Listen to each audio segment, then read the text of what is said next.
Live. Welcome back to Shifting Lanes. I am Chad. That is Greg. What's going on, everyone? Welcome to the show. How's everybody doing today? I'm good. Nice. I mean, good is a it's a relative term tonight because, as you can see, I'm inside and not in my garage tonight. That will change next week. Both of my boys went into their upgraded beds today. My eldest, Everett, is now in a full-fledged big boy bed. He's in a twin, and my youngest, Weston, he's got like still in the crib but with that little like rail that has like an opening on the end, so you can kind of like get in and out, but you're not like truly unwalled, so he can still like not roll out of the crib, which is nice. So I'm inside to make sure that there is, no one falling out of bed tonight as my wife is at work. So yeah, I'm here. I'm good.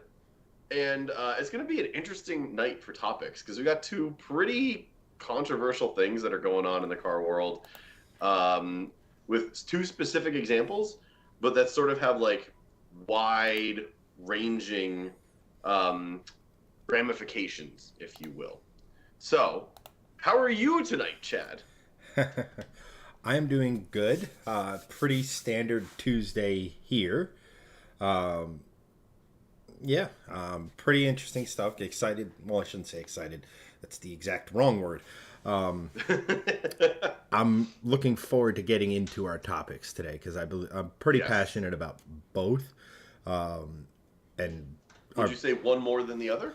Not really, because I think they're really kind of two sides of the same coin, and that has to go with basically like enthusiasm. Right. So it's just coming at it from different angles. So we right. Speaking of angles, a place to play versus good enthusiasts and bad enthusiasts. So, right. No, I'm definitely I'm looking forward to it. Yeah. Yeah, I just realized I did the wrong. I went through all the effort of making a YouTube thumbnail and stuff for those of you watching on YouTube, and clicked the wrong button. So I'm just that's okay. Just really quick going through, and there we go. Just going through and trying to fix that. The joys of being the content creators. So yes. So we got quite a few people here. Charlie, how you doing, buddy? Welcome back. And now, just real quick, how many? Just so I can get an idea. We got 15 here now. Just so I have an idea, how many people actually saw the incident with DDE or the Cleetus McFarland, the issues he's having with zoning and the Freedom Factory? Just curious out there, how many people actually saw those videos? Because I am genuinely curious to just how much of understanding those of you in chat have. I'm raising my hand. I'm in. All right. I'm hoping you did. I did give you the homework assignment. Yes. The homework assignment was understood and read/watched, and we're good. Yeah, so I guess we'll start off by making sure my phone doesn't make any more noise.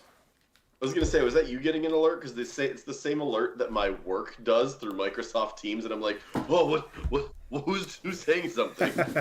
Yes, I'm not. I actually bought your company, and I just decided that whoever your supervisor is just told me to give you a bunch of busy work. This is a great opportunity for me to say, oh man, I really wish you never bought my company, but quite frankly, I wish you would buy my company. Because at least you would be understanding when I want to live stream.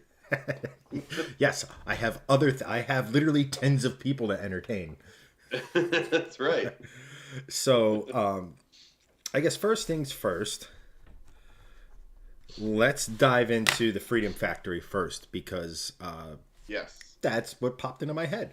Yeah, So, that sounds good. to those of you who don't know, Cleetus McFarland, one of the biggest car tubers on the planet, if not the biggest. I can't remember off the top of my head, but at any rate, so big in fact that a few years ago he was able to buy and renovate an old abandoned racetrack, which is not cheap.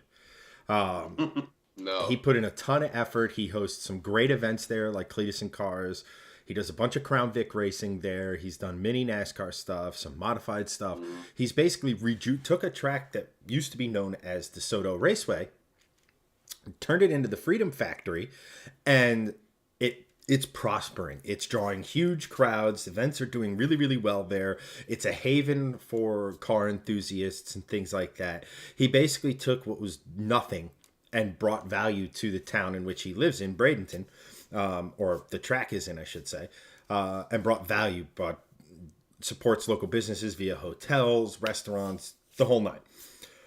And right next door to the Freedom Factory is actually Bradenton Motorsports Park, which is a drag strip, a quarter-mile drag strip, which is whenever you see him testing and doing all this other sort of stuff, that's the track he's using. That's actually a track one of my buddy uses for his 2,000 horsepower Supra. And the quotes are only because the dyno only went up to 2,000. So it probably makes a hell of... It's well beyond that at this point. It makes a hell of a lot. It's a 6 or 7 second Supra. So that track is very used. It's actually hosted FL2K, which is a big sort of, it's not like an NHRA event, but it's a big event in drag racing, the drag racing world for quote unquote street cars. I mean, they're not street cars. A lot of them are, but they're not the pro mods. They're not Top Fuel. They're not all these other, basically cars that look like cars, if that makes any sense, right? And they've been booming. Like I said, the Freedom Factory's got a host of upgrades. I think Bradenton just resurfaced the track, and their business is good. Business is booming. These things are actually, it's really good to see, just because, as we'll get into, racetracks aren't really doing all that well in this country right now. So there was a decision. So the property next door to them, I believe to the southwest, is zoned as agricultural land. It can be farmed. It's all this other sort of stuff, but it's basically just empty land. And recently there was a vote for the zoning commission, because obviously developers want to kind of get in there, to rezone it for housing. And I think it's something like 2 or 3 homes per acre, up to 4,500 homes. And you don't really have to be in the car world to understand what happens next. Houses go in, people sign an agreement that says, hey, we're next to a racetrack, we get it.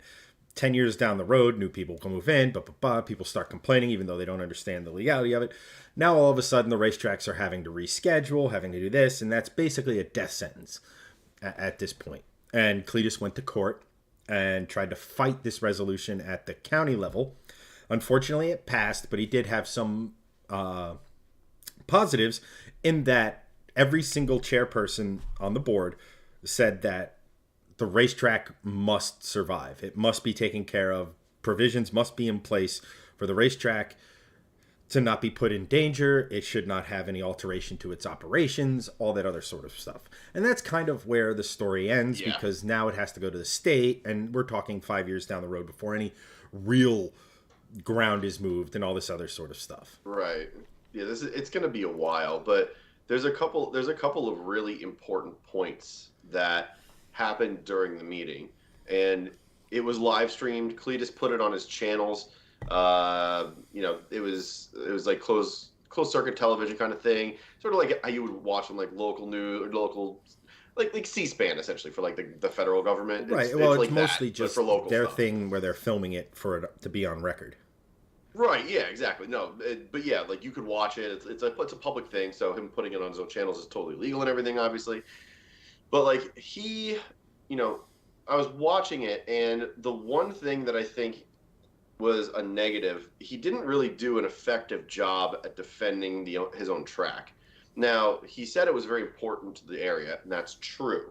but he didn't really give a lot of detail as to why. Like, he didn't go into any kind of metrics. He didn't go into any kind of, the track is bringing in um, a lot of tourism, which it is, quite frankly. And it's not just tourism doesn't necessarily mean from out of state, from all over Florida. People are coming down, going to the track, doing the drag strip, utilizing the drag strip, utilizing the track. Other YouTubers are coming in from out of state, from in state, to do these things with him.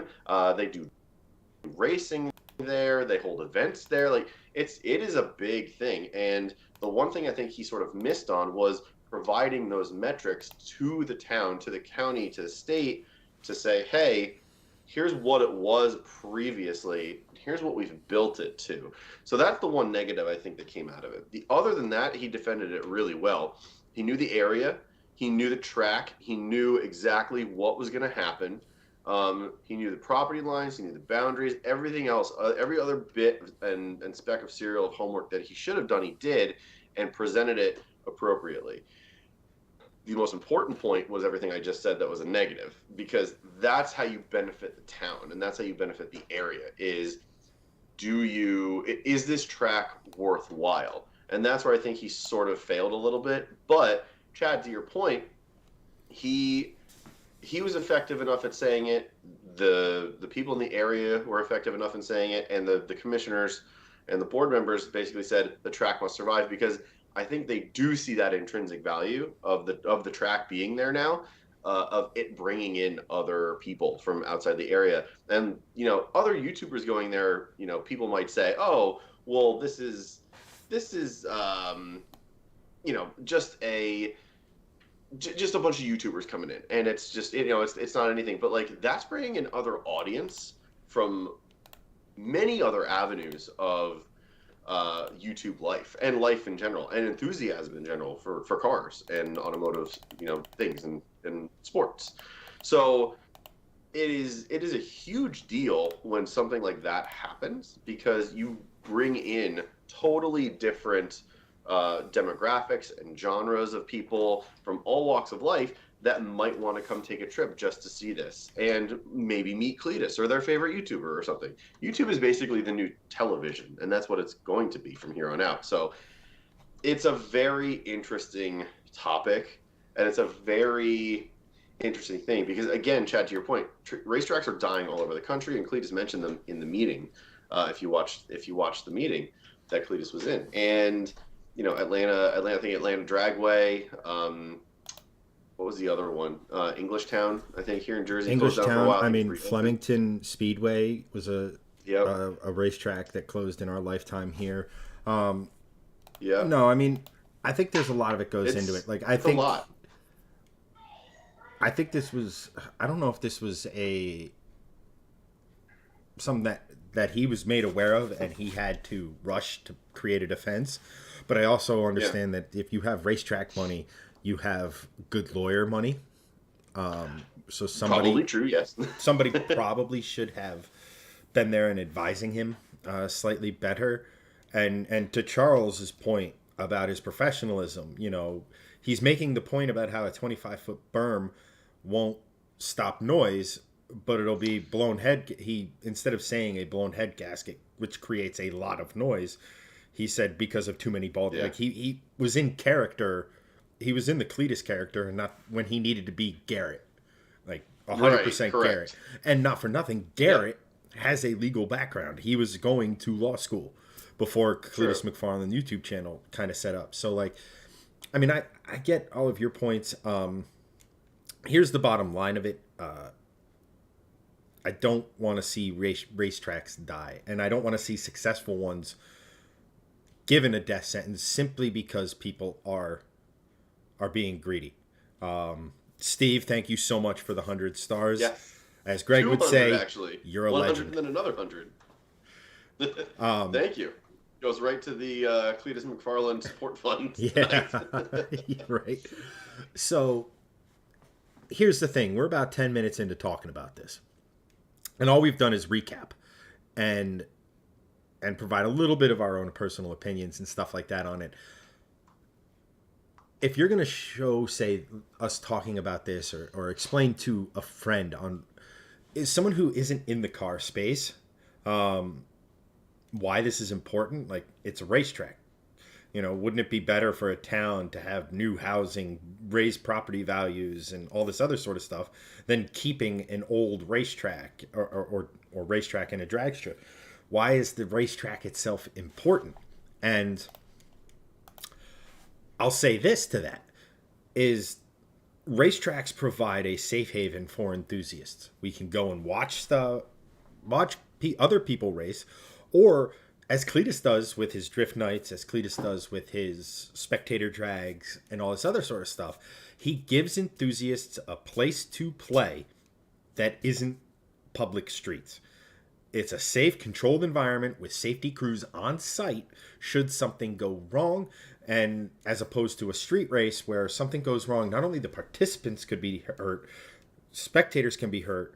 People who have nothing to do with the street race in question could have property damage. They could even be injured and stuff like that. Just doing stuff on the street is not a safe, viable option. And again, this will lead into our second topic today. But we need a place, quote unquote, to play. It's all well. It's whoops, that's the wrong transition. We need a place to play because, frankly, if we do it anywhere else, we're asking for trouble. It's and not for nothing. I think some of the coolest memories I had with my dad were going to Flemington Raceway, watching a truck series there. It was and that track is almost a perfect example of what we're talking about. It was a great dirt track. It actually had a unique layout. It was actually almost square in its design. But local businesses, local residents didn't like the dust or whatever that was created by the racetrack, so they paved it. And the second they paved it, it became a very fast track. They were one of the first tracks to put like foam blocks up and look into like safer barriers and things of that nature. But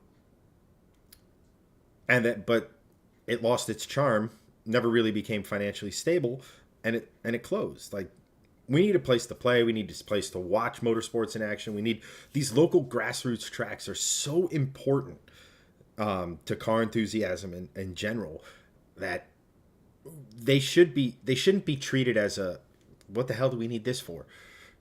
If we bring in, let's just say these 4,500 homes, that's somewhere in the neighborhood of 8,000 to 9,000 people that are going to be spending money in our restaurants and stuff, and they're going to live there, so they're going to do it year round and all this other sort of stuff. Right. But the local grassroots, local racetrack, it matters. It matters a lot, and if it's not successful enough on its own to stay a thing, that is one thing. It's sad, but it's one thing. If you, through your own inadequacies, business-wise or what have you, cannot keep a track open, that's one thing.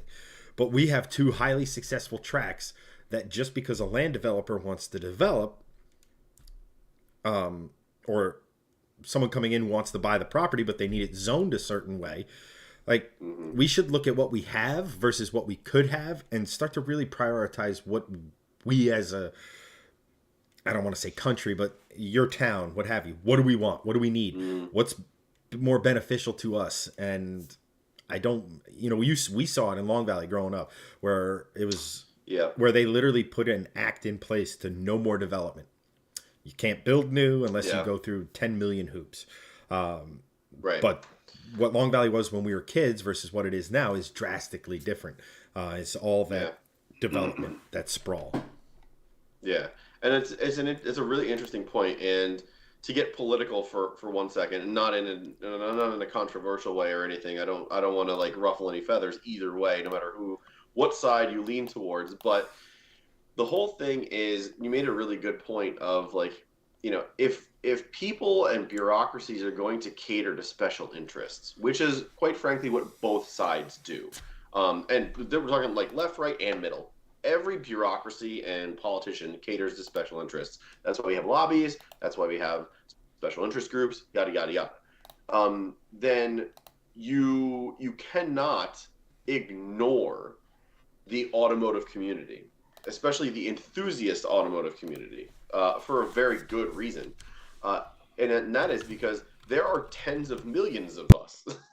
And it's not like it's going away anytime soon. There are so many people out there and, journalists that are saying the youth are not interested in cars, which is complete and utter BS, because the whole reason they're not interested in cars is because they can't afford them. Because cars are now priced out of an entry level job's salary right now. But pre-COVID, it was still at least somewhat attainable. But a decent car now is, I mean, the average price of a new car right now is $48,000, and I know what a lot of people hearing that will say, "Oh, well, it has to do with luxury cars." There's a great article on Motor Trend right now. I forget the journalist's name. He's very well known. Oh, Johnny Lieberman. I think Johnny Lieberman put it out. Um, if not, it was someone else very well known that was basically saying, like, it's actually not a lot of the luxury cars driving that cost up. It's the average of just cars going up, period. The statistics kind of speak for themselves, but you need to understand that the youth still wants to buy cars. Cars still are equivalent to freedom in a lot of ways for kids nowadays, and people coming into high school and college and everything. It's you can't just cater to specific people only. You have to cater to all specific people. That's how sort of equality is reached on many All different specific levels. people. You heard it here first, folks. Well, right, but that's how it's reached. You can't just be like, oh, we're going to focus on the 40. So taking this example, we're just going to focus on the 4,500 homes and not focus on the track, because that would then cater to only specific people. Specific people into areas. The homes and the racetrack is catering to all specific people, because those are two very specific demographic sets: people that want to move in, that want a new home in a new construction, and people that are going to support the racetrack. And quite frankly, over time, that, I believe what everyone else is thinking here, that's going to divide. So you can't just cater to one specific interest group. And that's where we get division on a lot of different levels everywhere, not just in this country, everywhere else. So it's one of those things where people really sort of have to take a step back and say, what's the best thing for the entire area?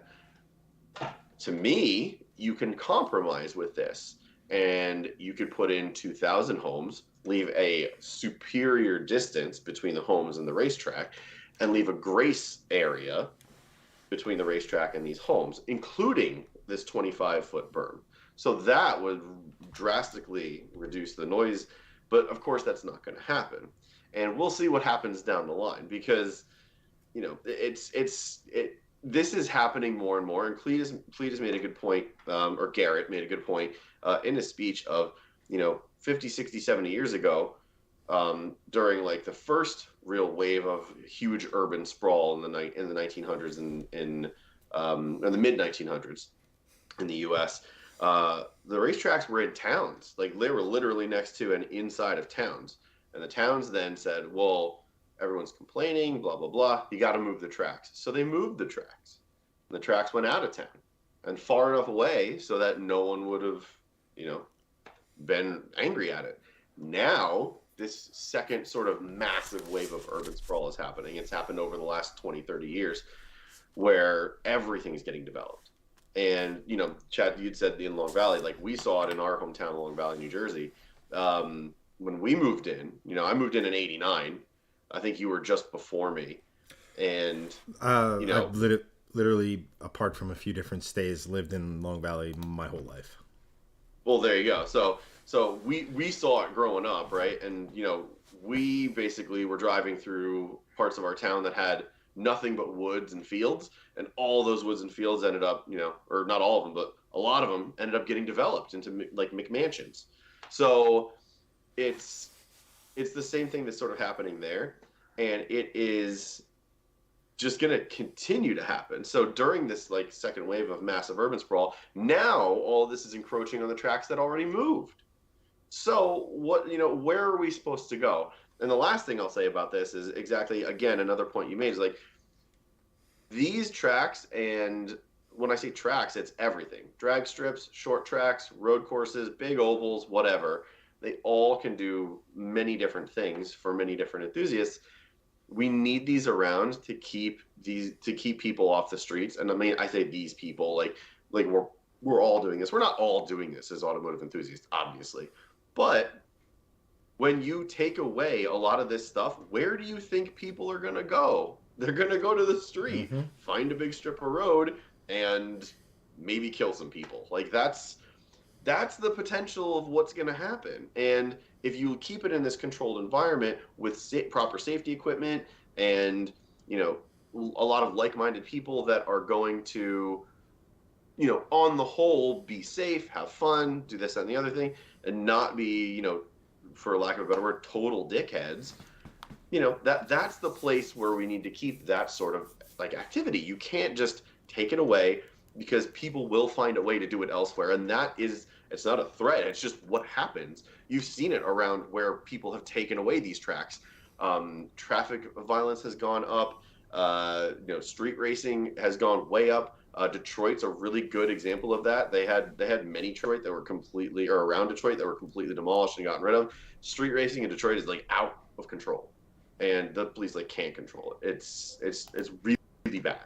So it's just gonna happen, and that's a bummer. But I hope that we continue to build enthusiasm from people that are just much younger, and we do it through these grassroots sort of tracks. But also people continue the enthusiasm, you know, generation after generation, so we can actually have these tracks continue to flourish for, you know, many, many more decades and hopefully centuries to come. Very well said. Yeah. I mean, at the end of the day, here's what's happening is like the track made a concession and the town's like, we like it. And now we're like, more property tax. Yeah, that's a good point. It sort of all comes down to greed a lot of the time, and that's another one. It's like, well, how can we milk our population for more money? Well, put in more housing. Put in more population. Yes, literally, put in more population. So it's literally correct. There's just a couple comments in here, like, you know, like Charles Hoffman says, like, the developer said that they might do a quote unquote racers village, which again. And Cleetus even made mention of this. That's great. But are you going to find 4,500 homeowners who can afford the prices of these, what I'm guessing are going to be little quarter, 1/3 acre plots, that are going to be into motor racing to where that's going to matter?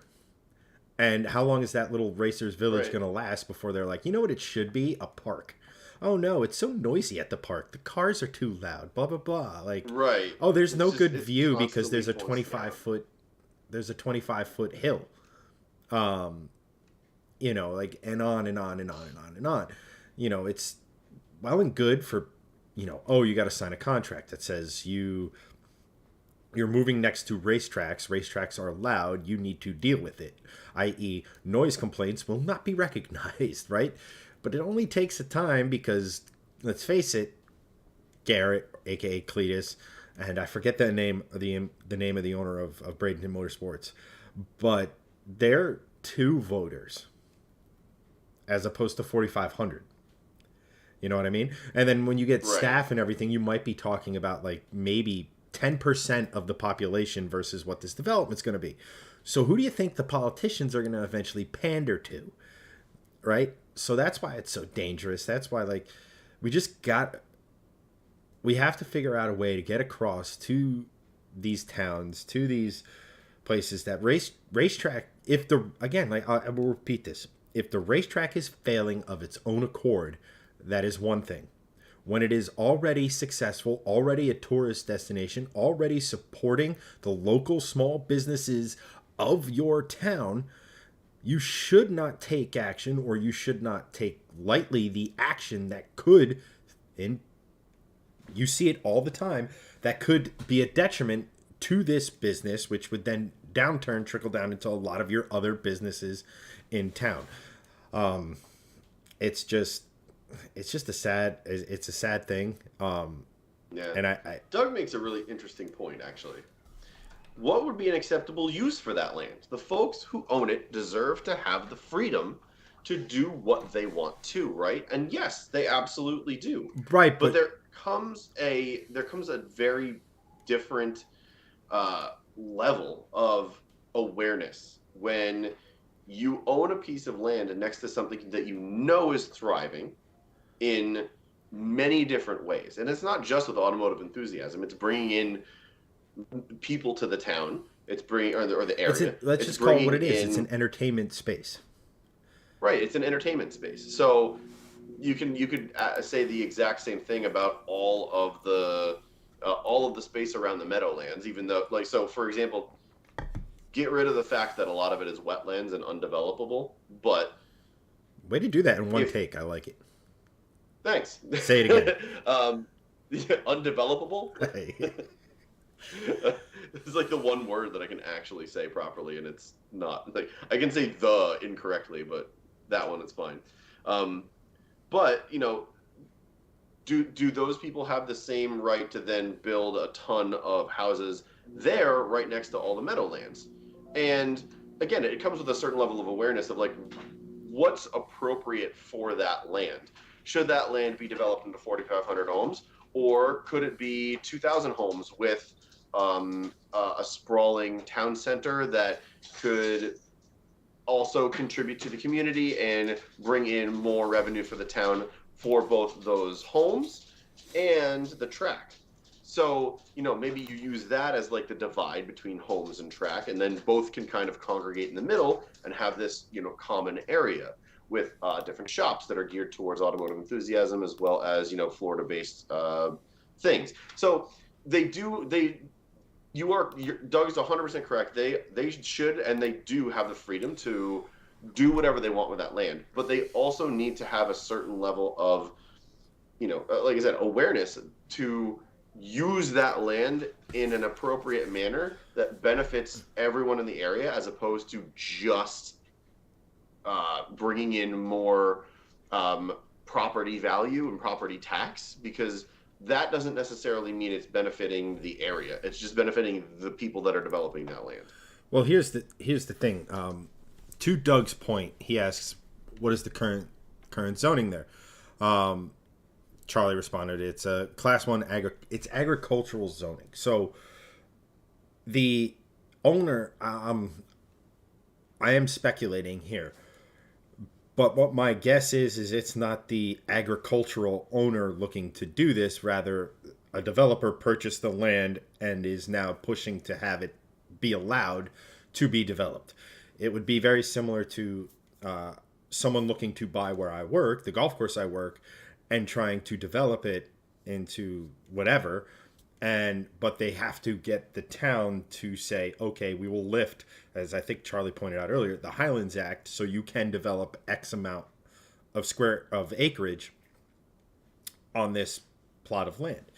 So in my head, a lot of it is this land was designated agricultural. You were trying to change that out of, and I don't know another way to say it, but greed.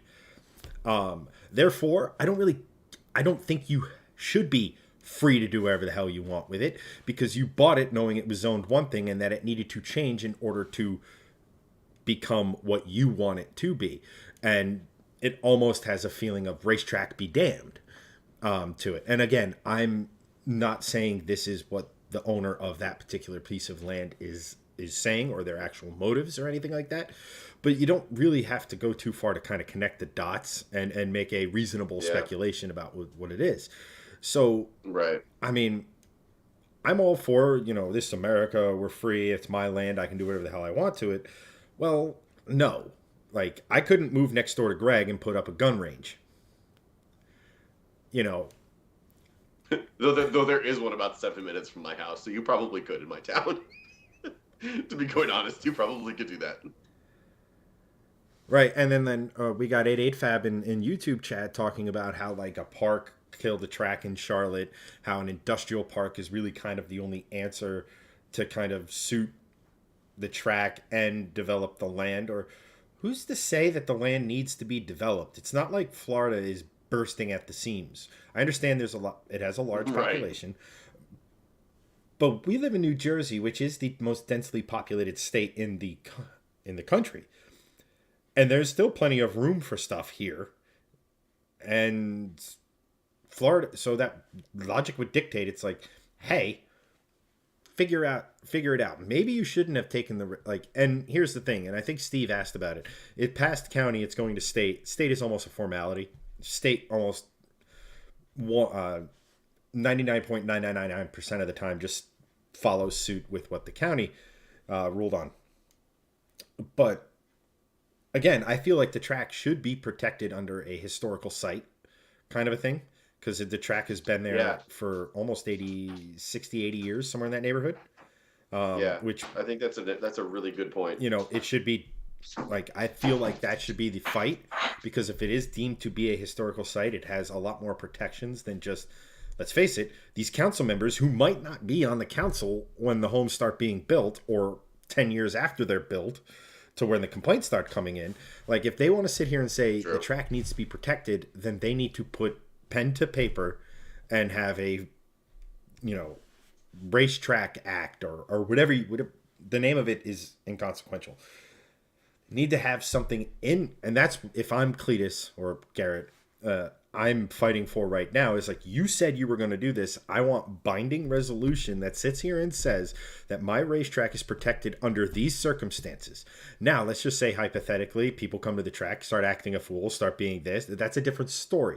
But if the track operates in the way it currently operates, that it should be protected from closure or deviation in operating procedure and event schedules and all that, that should be a point of emphasis, to where now they literally have a law in place or a historical precedent in place to sit here and say, that's great, we're sorry that you moved next to a racetrack and they're loud, but this documentation was made available to you when you were looking to purchase the house. Deal with it. You knew what you were getting into. You knew what you are. That would be just like, that would be like Greg moving next door to me and then complaining about the amount of short jokes I make. Like, he knew it was going to happen. It was going to happen. It's just, that's right. That's a good point, though. And that's kind of, Steve, if I ever win the big on the lottery, I'm saving racetracks. Absolutely. You and me both, brother. Apparently there's a party at Doug's house. So I think that's a good place to kind of end it, is just sitting here saying that you lost the battle, but the war is still not decided, and you have support from the people who are in power now. There's no guarantee that, I don't know what their cycle of elections are on that county for their county seats and everything like that. But you need to get your ass in gear and get those people who sided with you and told you to a person, every single council member told you the track must be protected. It's one thing to have it in an open forum, as that was. It's another thing to actually have litigation or something on the books that actually says it and is a document that can be presented to any home buyer in that area, because let's face it, those in 5-6 years the houses will be there. Steve, shifting lanes raceway one day. One day. Yeah, one day. I really hope so.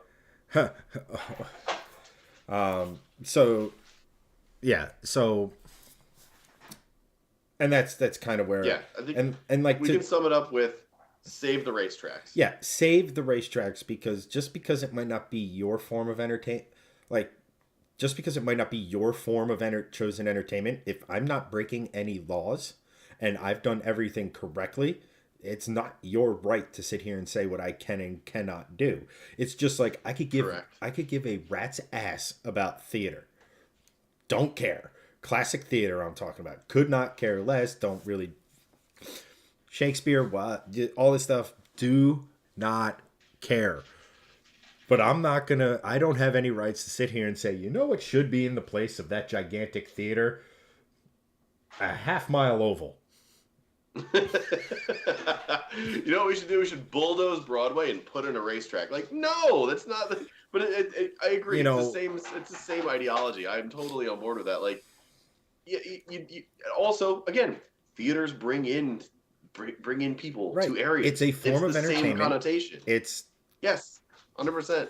it again. I see them as very similar, and I just think because the audio enthusiast has gotten, it's like anything else. It's like the internet as a whole, right? What comments do we focus the most on? It's usually the one out of every 100 that's like a raging dumbass nitwit, that thing, right? And it's the same thing. People see one raging nitwit of a car enthusiast and they think we're all like that. And couldn't be further from the truth. Yeah. Like those bridge takeovers and street intersection takeovers in California. No, we don't do that. That's like less than 1% of the population of car enthusiasts. Exactly.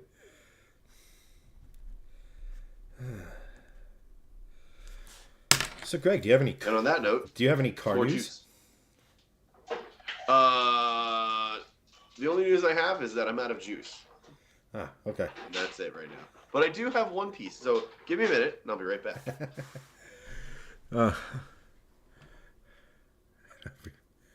Doug. See.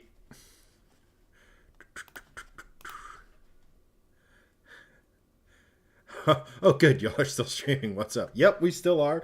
Hopefully be here for another at least 40 minutes or so. Doug, out, brief candle. If you're making some sort of theater reference, I don't know how I could have been any more clear about how I could give less of a shit. Not about your comment, but the reference being made. Justin, how dareth you speak pooreth of thy Shakespeare? Could care less, man. Could care less. It's the same. I shouldn't say it's the same because I still do read on occasion, but I look at it this way. Every era, for lack of a better way of putting it, has had a entertainment medium. So, first you had like books and stuff coming along, and then theater became a thing because it was the top of the line way of telling a story. You had books, which were easy at home sort of stuff that you could read. And then theater was when you wanted to make an event of it, put a real life situation. So you're watching the story as much as you are, instead of reading the story and everything like that. And it thrived. And as the years go on, movies, television, now in an era of streaming services, your top of the line medium for telling stories is TV. And I've actually gotten into not heated debate, but a conversation with an English professor in college sitting here saying that, given the technology of the day, if you gave Shakespeare the ability to put stuff on movie theater or TV, probably does that. And Doug, with these violent delights have violent ends, and their triumph die like fire and powder, which as they kiss consume both Shakespeare and race car owners. You have the gift of gab, my good sir, but thank you so much for the 100 stars.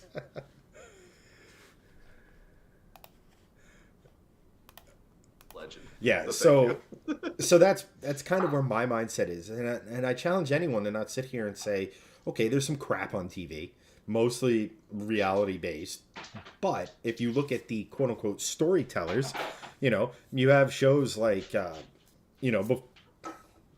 before the last season, you had shows like Game of Thrones, great way of telling a story. You have, like, even if you're not into it, the way Marvel goes about storytelling, way Star Wars, and I know I'm just listing off Disney entities at this point, but they have ways of telling that story. And then you have documentaries, which are on the historical side of it, which give you, in a book would take you hours and it condenses it into like 30 minutes an hour and stuff of that nature. So it's just, I don't know. I like the modern version of storytelling more than I do the old school. I mean, back in Shakespeare days, they shit into a hole. We don't do that anymore.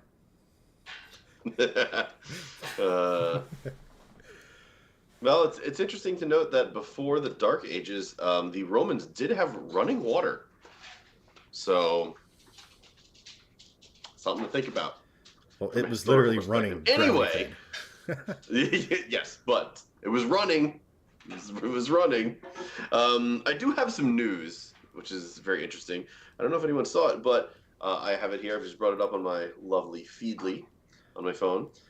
The Alfa Romeo Giulia SWB Zagato. Mouthful.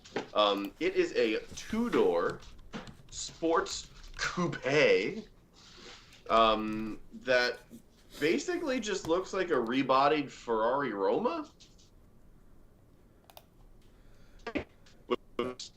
As Alfa Romeo and Ferrari have a bit of cross-pollination in the Formula One realm.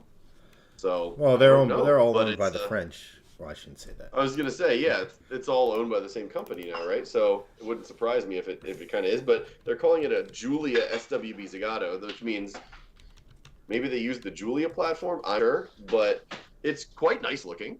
But it basically just looks like a Roma and a new Vantage and a new F-Type all had a big smash together and made a baby. It's hideous. Yeah, it's pretty good looking, honestly. It does look decent. It's like a one-off. I mean, I'm just a big two-door GT fan, which this is. So it's cool. I dig it. If you guys want to go look it up, or Chad, if you can bring it up on screen, it's interesting. Yeah.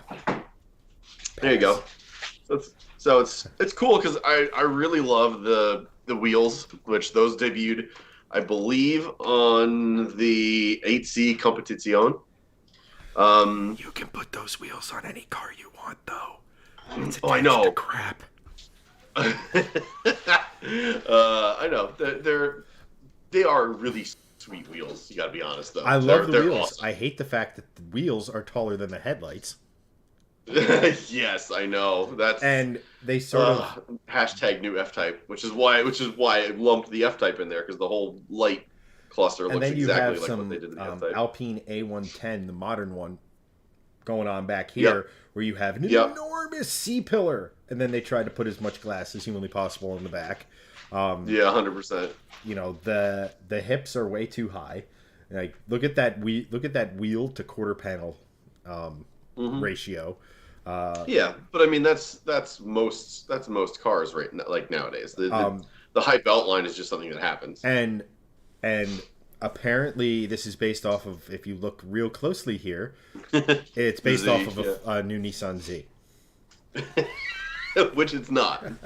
but that Z sure looks like one. I mean, it looks like it has carbon ceramics. Let's see if there's any other. Yeah. Here's a picture of the front end, which is still horrifying. It's decent. I mean, there's a lot of worse looking cars out there.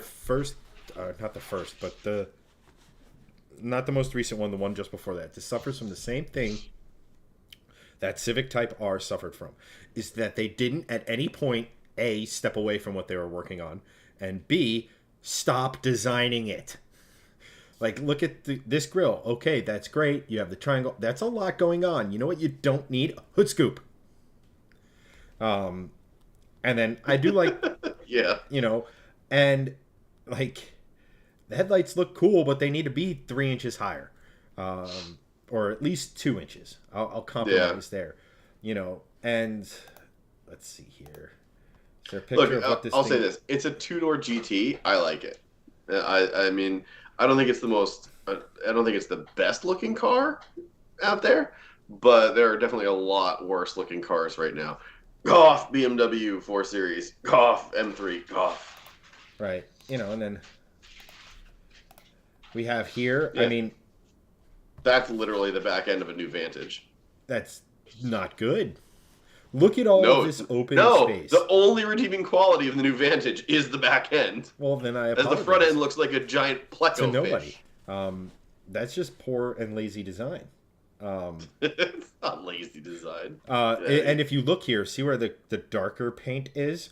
That is straight up. Hold on, let me just be conversing for a Oh, second. no, I know what you're going to say. Are you going to say it looks like an RX-7? Yes. Yeah, yeah, I know. I noticed that. Yes. It looks just like an RX-7 was kind of like shoved in there. So, real quick, you have that, and that, that, and that, and Oh, that, yeah, it's just me. and that. They can't see what you're doing. I know. You're supposed to be blinking. God. I don't know what was happening. All right, What, where am I? here's your Alfa Romeo, FD, Yep. Alpha, FD, Alpha, FD. It's the same picture. Yes.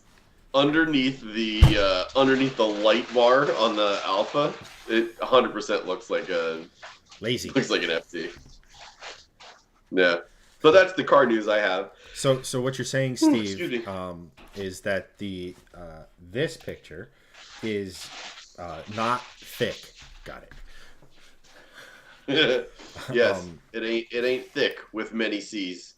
All right. So Diffuser looks cool. Gotta be honest. yes, the lower end of this picture here, Yeah. a little scruffy. Probably needs a quick trim. Just get rid of some of the extraneous stuff. And there goes the rest of our viewership. But this is everybody's favorite part of the stream, where I just randomly and shockingly tell Greg to be entertaining. Bye.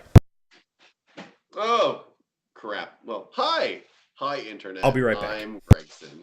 Welcome back to the Gregson Story Hour. Well, you're in for a real treat today because I have no idea what to talk about. We'll go to some comments. That's always entertaining because why not? Justin, going back to Justin's comment, New England Dragway is always under fire about being shut down because of complaints. And it's exactly how you said. People complain about street racing. A racetrack gets built. People use racetrack. People move near racetrack. People complain about racetrack. Racetrack gets closed. People start street racing and goes the vicious circle. Yeah, that's 100% what's happening. And you can see that happening in Detroit. That's been the poster child for this entire thing. And also LA and a lot of the West Coast, with a lot of the real bad car enthusiasts out there. That is something that has been really at the forefront, but sort of has now been minimized in the news a lot. But in the automotive community, those are like the two areas that have really seen this sort of uptick in street racing because there's nowhere to go. So yeah, it is a vicious cycle, and quite frankly, I'm not in this crowd, but people that want to race, they're gonna find a place to race. Again, not a threat. It's just what people do that with anything. It's not just racing. Like they're gonna find a way to do whatever they want because people have free will. So that's what's gonna happen when there's no racetracks around. People are gonna go back to street racing, and that's unfortunate. Steve, beautiful color. Talking about the Zagato. Hate everything else. That's been the common consensus on the internet. Is a lot of people don't like it. I think it's cool looking. It's different, so I do like that aspect of it. But I'm not a huge fan of a lot of the little sort of details in it. It could have been done better for sure. For example, the F-type style headlights. I'm not a fan of that. Random fun fact: you can get better deals on tires on Amazon Prime. Just saying. All right, I'll have to look into that. Aaron, what's up, Aaron? Thanks for joining. What Chad's saying is that the designer didn't know when to put down the fork. That's a really good way of saying exactly what Chad said. It looks like if Dexter from Dexter's Laboratory designed his own car. Yeah, that's actually pretty accurate. I would say that. That's pretty good. Craig, tap me in. What's up, Charlie? I'm glad you're on, man. Appreciate it. And welcome back to Facebook. You can watch from anywhere. But Facebook is good because you can actually support us in a different way on there if you so choose, as a bunch of people have. You guys can send stars for those that are watching that aren't sort of our standard supporters and everything. If you look at some of the commenters, they have that green badge. That's just a supporter group that we have. They literally give us money every month to support us, and that helps us to make more streams for you guys. It helps us to put back into project cars, as well as the channels, and that just supports us there. Stars are also something you can give us. It's a digital gift, basically. 1 star equals a penny. So 100 stars is like $1. And all of that literally just goes right back into making content for you guys. Like, we don't actually physically take the money. We divide it between the 3 of us, between Hanson, Chad, and I, and then we utilize that money to sort of put back into the channel. With project cars, with review cars, we have to pay for gas, obviously, for travel, things like that, this, that, and the other thing. So that all goes back to helping us to make more content for you. So we encourage people to watch wherever they want, but Facebook is a good place because you can support us easier that way in that sort of realm. Anyway, off the soapbox. Justin said, "Save the thick cars," and Steve goes, "We just became friends." That's funny. Justin says, "I'm a fan of the Quadrifolio. I'm sure I spelled that horribly wrong. Quadrifraglio. Yes, you did spell that wrong, but that's okay. I think it's QAD QADRFIGOLO or something like that. I also spelled that incorrectly, but it's Quadrifolio. And yes, that car I've driven, and it's very good. It is, however, an alpha, so it's horrifically unreliable, and I can't really say to ever buy an alpha because they are horrifically unreliable. Would I? Yes, as my 7th car. That's pretty much it. I don't know. What else have you guys seen in this past week that is interesting to you? We're obviously, when Chad gets back, we're going to talk about the DDE thing, which is, I'm sure if you guys have seen it, or we talked about it earlier, it's basically Damon driving through a neighborhood in his Lamborghini Aventador SVJ, gets into an altercation with someone, and then someone sledgehammers his windshield, which is pretty insane. But have you guys seen anything else in car news? I'm literally on Feedly looking for different things to talk about because there's been so little really in the car realm as far as news is concerned. I haven't even bothered to look. One other thing that's interesting, the CEO of Ford basically said that Ford has quality control issues, and it's going to take them several years to get them back to a good standing as far as quality is concerned. And as a former owner of many Fords through my family, they did have better quality in the 90s and early 2000s, but Fords have always been good for 4 or 5 years, and then they sort of start to kind of crap out. Mustangs seem to be the one thing that they make that aren't really that unreliable as far as their whole thing is concerned. Skippy. Even F-150s still have issues after 4 or 5 years. So, I think Chad, damn Skippy. So good on them for realizing, because modern Fords in the last 5-10 years have been horrible for recalls and other quality issues. And it's not just Ford. A lot of domestics, especially Chevy Silverados and Ram 1500s, a lot of them have tons and tons of recalls. Ram actually is the one that has the least amount of recalls out of those 3. And if you want to buy the most American truck on Earth right now, you should buy a Toyota Tundra. That's really pretty much it. Exactly.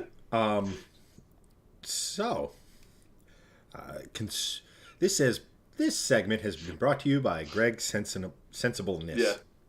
Oh, also, real quick, my wife is in the background, so if you guys hear anything in the background, my wife's making lunch for our kids. But as soon as and fun of me, making lunch and fun of me. But as I said, Chevy Silverado, all I heard in the background is "like a rock." Yes, awesome. Fun fact: in the new Warzone, there's a billboard of one of the pickup trucks over there in Al Mazrah, and in Arabic, it loosely translates into "like a rock." That's great. I mean, they do have the GM connection because they have the GMC Hummer in the game itself. Full review of that coming soon. Nice. Probably going to have to go to the gaming channel, which is coming soon. to see that. But real quick, how many of you know what happened to me the night before the meetup? Anyone? I think Doug, perhaps, maybe even. Yes. So, now I'll preface this with the car was in park. Charlie says hi. Hi, Charlie. And I'm not in it. Oh yeah. So you're still showing me, by the way. There we go.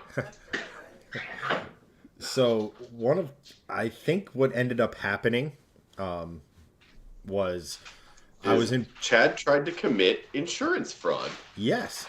If only I was the one Also who no. was insuring this vehicle.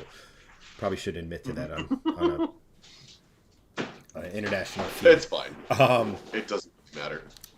But, so my first thought was, oh crap, something's very broken. And I started reviewing what was happening and all this other sort of stuff. And I had the vehicle in four-wheel drive to get out of a little bit of mud. And I didn't realize that the default setting, you know how like when you're in a automatic, you can just pull it back to drive or pull it back to whatever, or push it up into reverse or neutral or something like that. So what I think I did, and I seem to have great stories with making almost horrible mistakes with cars, is I think I put the transfer case in neutral, which anyone who knows anything about true four-wheel drive cars, park is the transmission, then it goes into the transfer case. So if the transfer case is in neutral, the car, I think it had enough with me and decided I'm out. Steve, I'm very glad Steve's back on Facebook because I can react to his comments sooner. He just goes, "Oh, I hope that happens to my Jeep. Downhill, off a bridge." Just remember to have collision on that's it. awesome. Otherwise, it's just a big expense. Well, I think that's what he's referring to. He's like, "Oh man, I hope that happens to my Jeep so I can get the insurance money because my Jeep's a big pile of crap." Farmers. Nice, Justin. But yeah, so I didn't have. So come Saturday, I'm like, I'm not sure what happens. The car was in park. I don't know if transmission's jacked or what have you. And then we started talking it over, and yeah, we're gonna put this one up to. It has a lot of foibles, the Durango, but this one was operator error. Yeah. Well, I'm glad you or anyone else was not in. I'm really happy if actually, let's go back to it real quick. I'm really happy I didn't hit that because that is. Is that the Explorer? That is a less than 1 year old Ram 2500 Cummins, like every single possible bell and whistle. Like Big pretty yikes. much the wheels on this are more valuable than the Durango as far as like if you were to have them appraised. Nice. So yeah. But also, Well, real. I'm glad that happened. We're glad that didn't happen. You and me both, brother. While we're talking, Greg, I'm going to need you to go ahead and take a look at your DMs as I'm sending something over from a viewer. I should be printing this. Paste. There we go. So some of you may know Johnny from chat and other things. But Johnny is looking into getting a new car. This has been pretty much a year-ish long process. And he's looking at a Lexus, an IS 250 all-wheel drive. From the looks of things, it's base or as base as a Lexus gets. All right. I've always kind of dug these cars. I personally, compared to the IS I had, the original IS 300, I think they're a bit bland, a bit too Toyota for my liking, because the original IS 300 was, without question or shadow of a doubt, a timeless design. I mean, you could plop that design in today and it would look thoroughly modern. So, you look at this car, the price is somewhere. It's right here. 13.6 we'll call it. and it has less than 23,000 miles on it.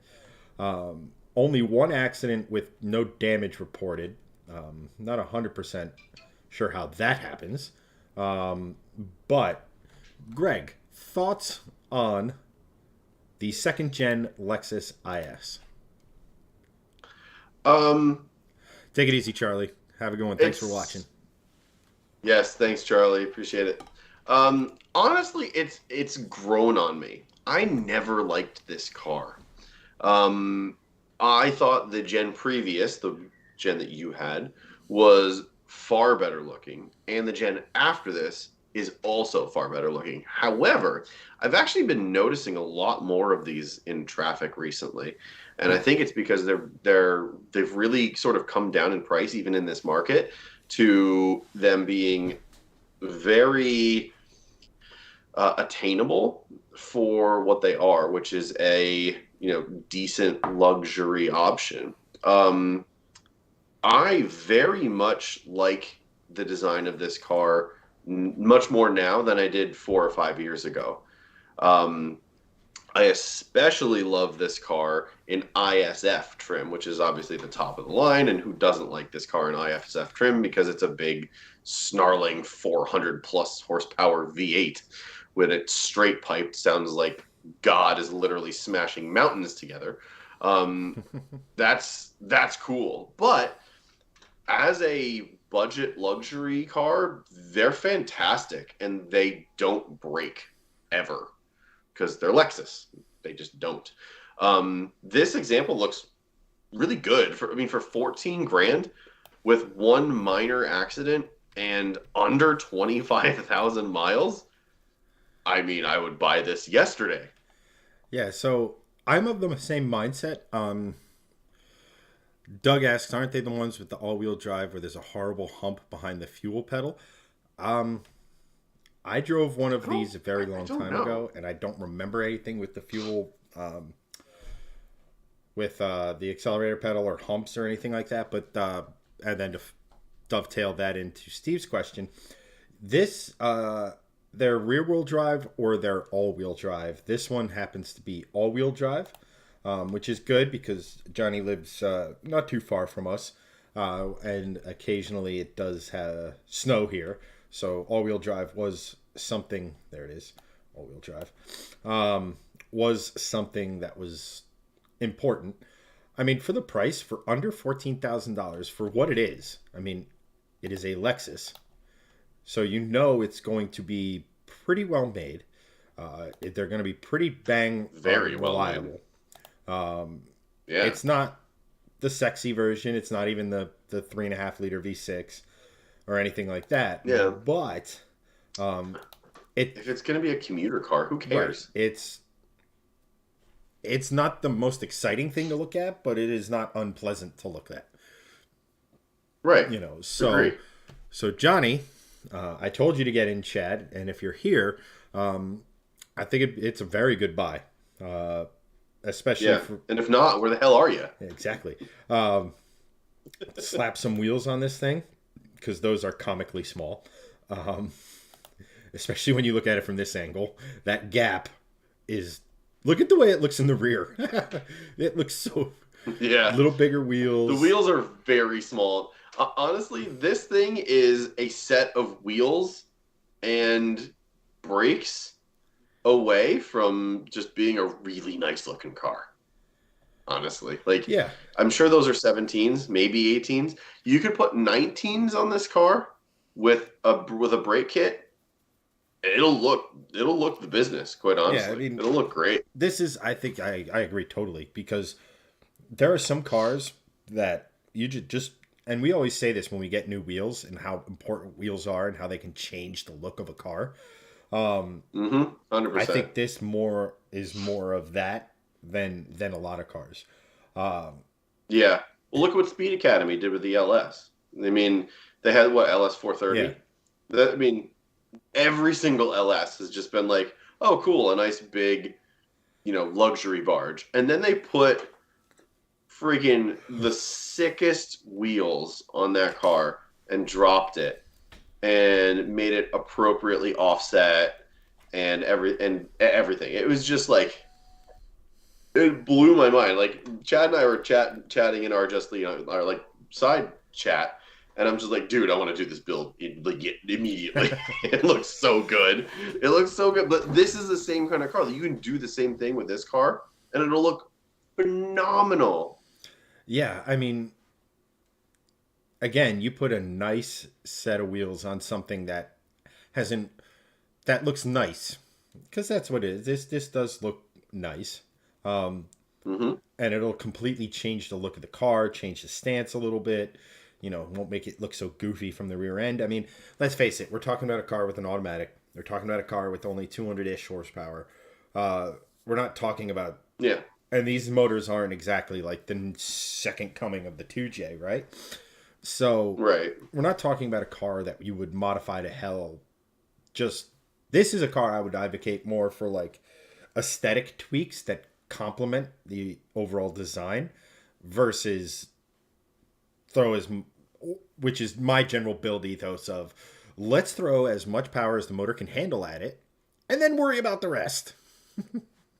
Yes. Yeah, this kind of car would be an aesthetics build. I would even say the same for the ISF, to be quite frank. Like, the ISF has plenty of power. Have you heard one of those? And you don't... Tubes? I know. Well, that's what I'm saying. Like crazy power mods on that thing are totally unnecessary. Yeah. Straight pipe, long tubes, whatever. Exhaust work? Yes, definite yes. But it's not for power purposes. It's for better, oral sensations. Not oral, like audible. AU, not OR. You should probably get off of oral sensations before we get demonetized. Probably not going to though, just to anger you. But like that, that's because it's the same body style. I would argue it's the same thing. Like nice wheels, nice drop, exhaust, done. Like you don't need to do anything more to that car. I'd say same thing with this. Sans the buy our merch. Same thing, sans exhaust, because obviously this is like I think this is the four banger. It's just a small 6. I think the 250 was just small six. Like don't do any exhaust work to this. Just keep it nice and quiet if you're gonna do a nice like commuter car. Like you could just sink like a couple. And you don't even need to sink a couple grand. You can sink $1,500 into a nice set of wheels and tires and lowering springs and call it a day. Like that is installed $2,000 tops. Mm-hmm. So and it'll look awesome, and you'll have a really cool daily drive. And can confirm there's 2J swap kits for this. In any rate, there you go. Because when you want to take your all-wheel drive car and not make it all-wheel drive anymore. Yeah. But yeah, so real quick.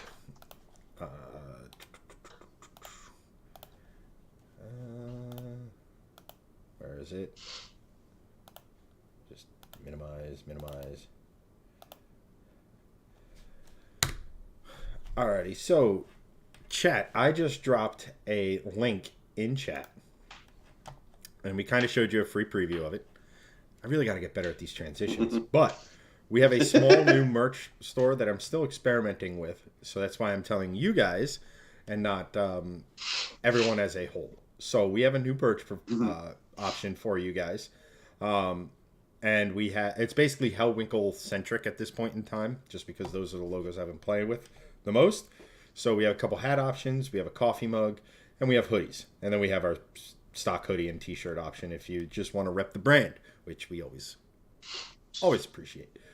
You guys can hop on in, and but if you go to that link, Chad's wearing one of the hoodies. Yes, Greg is. No, I'm not. But if you guys look, I have one of the new designs. It's our American Hellwinkle. I think these came out really, really good. I'm going to be adding to this, a little more options, a little bit. So one of the good things is that this stuff is a little bit of a higher quality. So if you look at these hats, even the beanie, the logo is embroidered.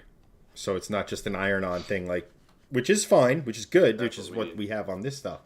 But I will soon be populating this with some embroidered stuff, so you can get a little bit of a higher quality shirt. Pricing's a little bit more than what we've had in the past, but these are, it's name brands. It's just better It's quality. name brand stuff. So, I mean, if you want to... Like this hat that I made, I keep saying, like, it's Yupong, so you can kind of see there the classics Yupong. Like that trucker hat, the Yupong trucker hat. So, like, the ones on Spring, which was our old store, it's not. It's just like a really crummy hat. My mom bought one, and I'm like, don't, and she did anyway. So, and she wears it. I'm just like, just burn it. It's awful. Don't even do it. But this is a much better hat. It's like a 5-panel trucker made by Yupong, so like it's good. The sweatshirts are cotton, Justin. Yes, they're I believe they're cotton, a cotton polyester blend. It should be in the description of the actual thing. 10% polyester. Yeah. And Steve, we know we still got to get stickers to you guys. That's something that's going to come. I'm going to send a bunch out next week to you guys. So if you do want Shifting Lane stickers, which is just like a white vinyl that you can put on your windows, shoot us a DM on Facebook. That would be great. I know a bunch of you did, but shoot us another DM on Facebook with your address, and I'll send them out. They're just free. Don't pay for anything. We have a bunch still like cut up from previously, so I'll send them out next week. It's just been crazy hectic with the holidays and work, and obviously for both of us. So I'm off next week, so I have lots of free time to send out stuff to you guys.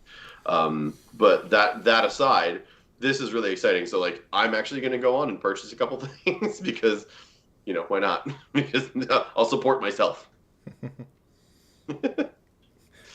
Greg, we have a sample section that we can use. That's fine, whatever. So yeah, I just wanted to point out, I will be slowly populating this over time. I just started getting into it. I just started, if you'll notice, like our normal Hellwinkle stuff, I've actually been making these nation flags. If you see one, America, because obviously, fuck yeah, and Sweden, because obviously, Volvo. But if you guys have suggestions, some of the other shirt designs we're working on, I have someone who might be doing a powered by explosive dinosaurs design for us that's not set in stone, but yes, might. And I want to make a shirt. I want to make a shirt that basically has a picture of a turbo that just says, "This is my emotional support snail." So I like that. That's good. I will buy that. So yeah, guys. So if share it around, you are the first Shifting Lanes viewer at all to see some of this stuff. So again, link in the chat, and anything you guys can do. Doug, powered by Littlefoot. That's brutal. that actually hurts my childhood heart. Land Before Time, brutal, absolutely brutal. I both love and hate that at the same time. That's really good. Exploding Littlefoots. Oh, man alive, doing what the big Tyrannosaur couldn't. What's that? I said doing what the big Tyrannosaur could. Isn't that? I forget. I haven't watched this thing, and I haven't watched. You could do one based on Dinosaur Train on PBS, and he just like runs on Buddy the Tyrannosaurus. Oh man, a better use of Barney. Better use of Barney. I like that. Oh man. Big purple dinosaur. Big purple exploding dinosaur. Yeah, so again, you guys have the first crack at that stuff. Let me know. Yes. We will be, I'll be slowly rolling out some stuff, probably once a week here. And we'll give some away next year too. Once we have like a catalog going, like we'll pick an item, give it to a supporter every month or something like that. Because like Chad said, we can order like samples and do what we need to, like sort of at cost. So maybe we'll do like a couple of giveaways with them as well. We'll do like a lottery system for supporters, and what have you. So, but yeah, you guys get first crack at everything. And I'm also talking with. I have an email going with. who's it's with Streamlabs, we're talking about possibly getting something to where we can have early access for supporters. So, you might be able to get a new shirt design a month before everyone else. That sort of stuff. So it's merch is coming. It's a little exciting. It's something we haven't put a crap ton of effort into.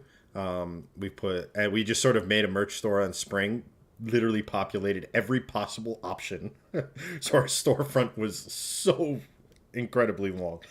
But we're getting back into it. So if you guys like to no fault of our own, that's just how Spring operates. Like you have to like a year or two, like actually like 2 or 3 years ago when we did it, you had to like make a phone case, and then when you wanted to make a different color, make another phone case, and then merge them for some reason.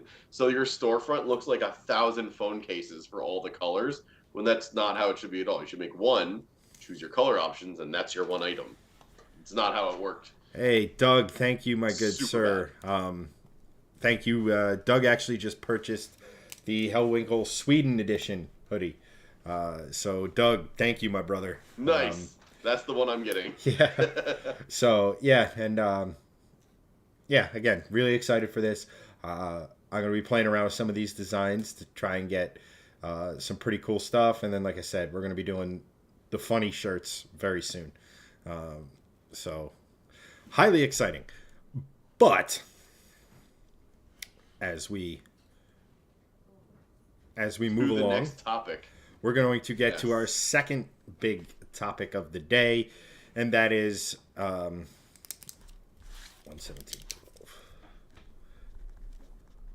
All right, so we're going to hop into our second topic of the day. Again, I linked this in the supporter group, so if you haven't watched the video, I suggest watching it after this. But how many of you guys out there have seen what DDE just went through? Again, me. Greg has seen it. So a little bit of backstory. Damon, we'll just say bigger of the two guys on DDE, was driving his Lamborghini Aventador SVJ with a $20,000 Gintani straight piped exhaust. So we're talking headers all the way to exhaust tip, like an absolutely the top of the range when it comes to Lamborghinis. Custom wrap, the whole nine. He's driving and his GPS takes him down this residential area. And as a lot of people can attest to, GPS every now and again gets it wrong. And this is what happened. It took him to a dead end, a cul-de-sac.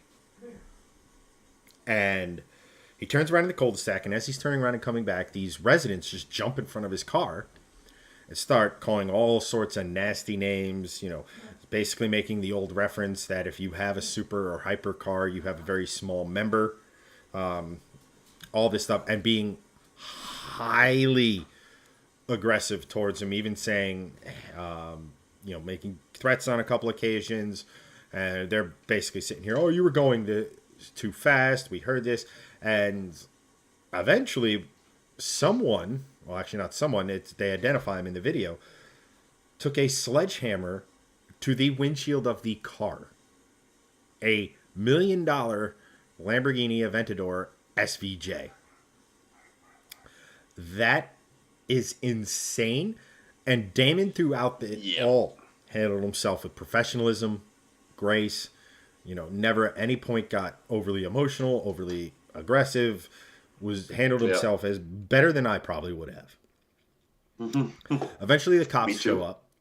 The cops talk to everyone. The guy who actually hit the car got taken in. And basically now it's in the courts. Which I'll go over a couple of things just super quick. Number one, if that's me, I mean, I don't know. I'd like to think if that's me, I handle myself the way Damon did. I also know me. Shocking, I know. And that's a highly emotional situation, especially when it's something you've poured your heart, blood, sweat, and tears into acquiring. I don't know how I would react because, but the thing of it is that, it's a mob mentality. It's 6 against 1, 7 against 1. So the way Damon handled it was the absolute way to handle it. The second thing is how did it get to this point? Now, if you assume Damon wasn't driving like an idiot, and let's face it, I like to think that he wasn't, and that's just not biased because I like the channel.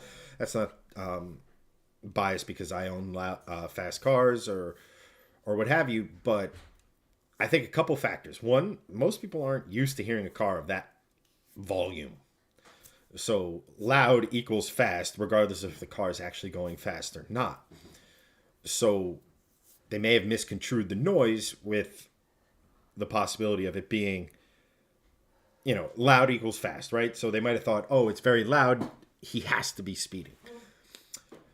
The second part of that is that reaction is so extreme that either Damon was targeted, i.e. they saw the car, someone knew, hey, he's a big time YouTuber, or just say, hey, they saw the car and they saw that he has money,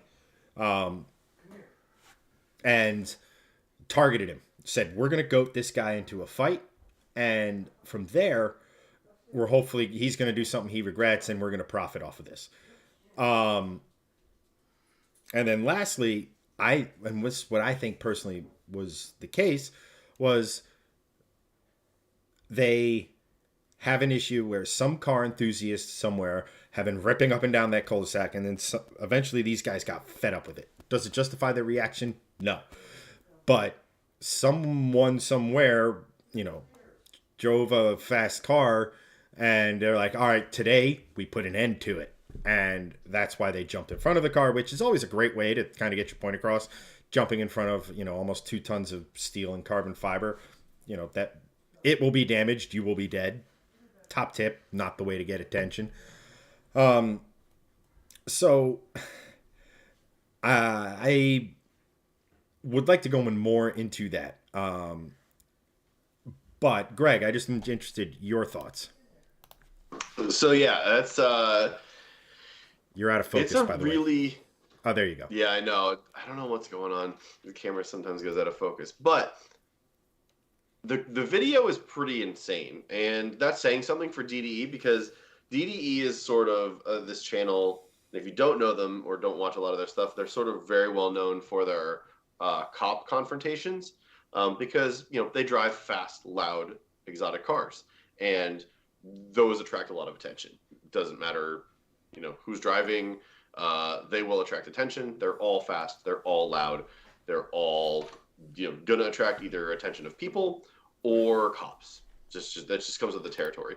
And if you go to DDE's channel and you look and you search videos and you search popular, almost all of the top 10 are cop videos, essentially, of traffic stops and whatever. And Damon's always like pretty non-confrontational, but he's also of the mindset like he knows his rights, and he is he's not going to just back down to a cop because a cop is saying oh, well, you were doing this and that and the other thing. He's like, well, I'd like you to prove it to me. And he sometimes is a little bit over the top with things, and sometimes is, really understanding, especially if cops sort of don't know what they're talking about, which has happened on many different occasions. But the first thing to know about the one with the sledgehammer hitting the window is, he's been through this before, in sort of a different scenario. So he knew how to, position himself. He knew how to act in the scenario when everyone sort of gets their blood boiling. I'm sure Damon kind of just, takes a step back, takes a couple of deep breaths, and sort of goes about his business in the way he's been, trained to, in a way, because he's been through this a bunch of times. This is just with, confrontational people as opposed to, the police. So this was then escalated, crazy over the top with the property damage to his car, obviously with the sledgehammer, and then just the everything overall. This was a crazy video even by DDE standards, because to your point, Chad, what happened before this, because we don't know. The GPS thing, I totally believe that, because GPS, especially Waze, they try to update the stuff, and they don't really do a good job of it a lot of the time. And sometimes it's like, oh, go down here, sorry, turn around and go back the other way. GPS isn't like an exact science sometimes, so I totally believe that. To be quite honest, I've had it happen to me on way more than one occasion.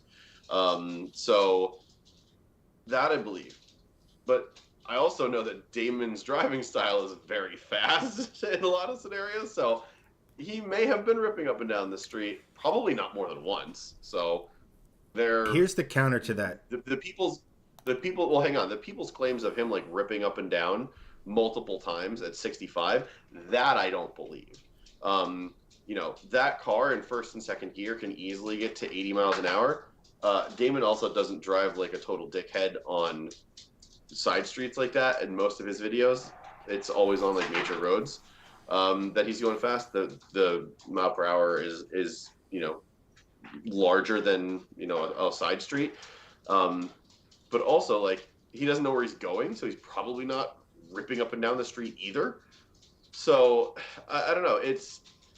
I'm definitely on the side of Damon here because one, the entire neighborhood ganged up on him, and two, no one should be destroying property, especially when the guy that threw the sledgehammer or hit the windshield with a sledgehammer wasn't even involved in the altercation. He was working on a job site. It just made absolutely no sense. It was so strange, and like it is one of those things where it seems staged, but I hugely doubt it because it's almost too like ridiculous to make up.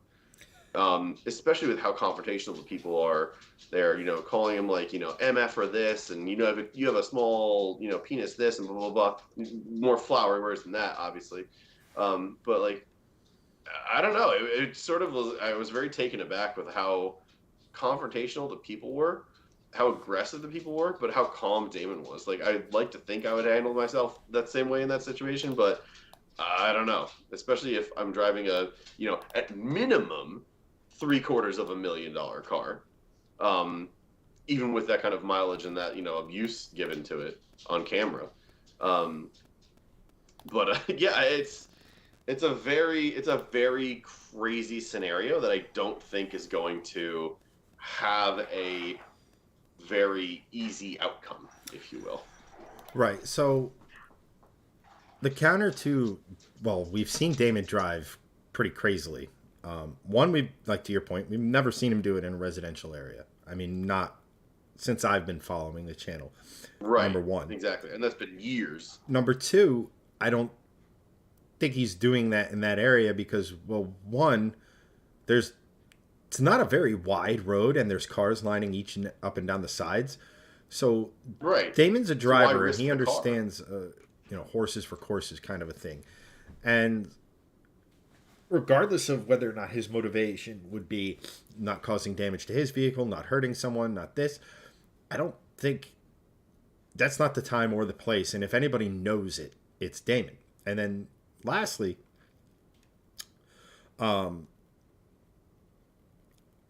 if anybody knows better, it's Damon, right? So he's on his way to work. So this cul-de-sac or what have you is somewhere in the general vicinity between his hotel and the shop. So it's an area that he probably maybe not this street, but that area is someplace he kind of frequents. And going up and down residential areas, blasting in a car like that, with that type of volume and that easily recognizable, with the livery and everything, the last thing he wants is, if he's going to get attention he doesn't need help getting attention from law enforcement, right? He's not going to go out of his way to bring more negative attention to himself. Like, look, we're all car guys. We all love the sounds of our cars. We all love to get on them and stuff like that. And this dovetails into what we were talking about earlier with track, giving people a place to express themselves with their vehicles in a safe, controlled environment. There's a time and a place for everything. Damon knows that, and he doesn't want to bring unwanted attention his way as much as he can avoid it. So I think honestly, when they say you're going 65 miles an hour, the car's just loud.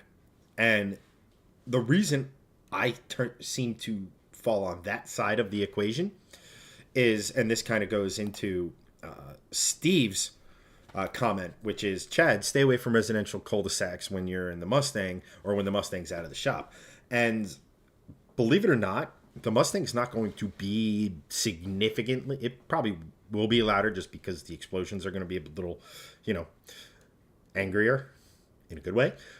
But it already has long tubes on it. It already has one of the loudest exhausts. It already has both resonators deleted. It's just got mufflers. And they're flow-through mufflers at that. So it's already fairly rowdy from an audio sense. But the reason I think residents are quick to overreact, and now, they weren't overreacting. They were... I don't know what led up to the point where the guy started calling Damon names. I'm sure there was a point where it escalated to that, but it escalated very quickly. And the time it took Damon to get his camera and turn it on. Because he's one of the people who is definitely going to record this. But, not to this extreme. I do have some experience in a similar vein. So, about a year ago, actually it was over the summer, I think. Spring, summer, whatever. Timing, not crazy important to this. Excuse me again. We had a kid, probably 19, at most 20, in the development where I lived with a Volkswagen that he had bought and done some work to. And, he was an enthusiast. It was pretty cool. He got the car, made it his, put some air suspension on it.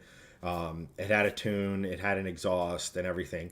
And it had a VR6, which a lot of people, as you know, VR6s sound incredible when they're exhausted. So it was a good sounding car. It was a good little car. I think it was a Mark IV GTI with the VR6. Can't remember off the top of my head. But again, nice car. Mods I probably would do if I had the car. Apart from the air suspension, I'm not a big fan of air. Topic for another day. But it was the methodology the method in which he drove the car. So number one, I could hear him from miles away driving like a jackass. Wah, bah. Although his shifts weren't that fast. He was a young driver, so it was wah, wah, wah, But that's on the main road outside of my development, which is probably about an eighth of a mile to a quarter of more than that. It's probably like a half mile from where my house actually is. And then all the surrounding areas, I could hear him driving around about miles away. I was hearing this car, which again, I own a loud car on public roads when nobody's really there and relatively safe surroundings. Sure, whatever.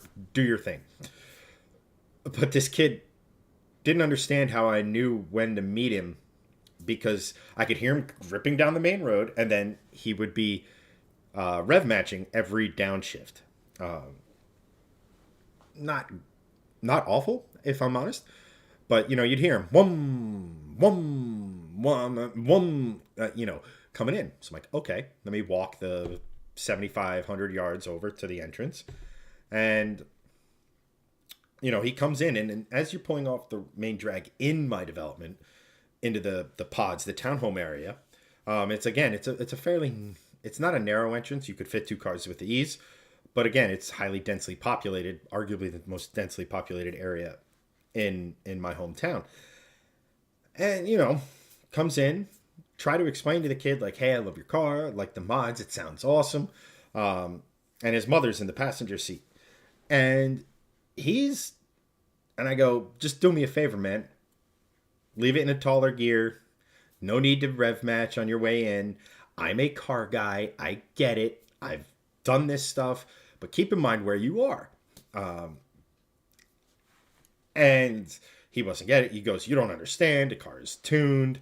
I go, listen, bud, you're giving that excuse to the wrong person. I have two cars that are in higher states of tune than this car is. And I've modified more cars than years you've had your license by quadruple. I know what I'm talking about. Just keep it in second and you'll be fine. At any rate, the kid doesn't want to hear it. He's sitting here. It's like, you're all ganging up on me or this, that. And I go, listen, bud, I'm just trying to tell you because if you keep going down this route, someone's going to notify the police. Someone's going to notify the homeowners association. And you're not going to like the results. And I left it at that. Reason I tell this story is that a few weeks, I shouldn't even say that, about a month later, I'm driving a Mustang, and my car now has been labeled the loud car in the development.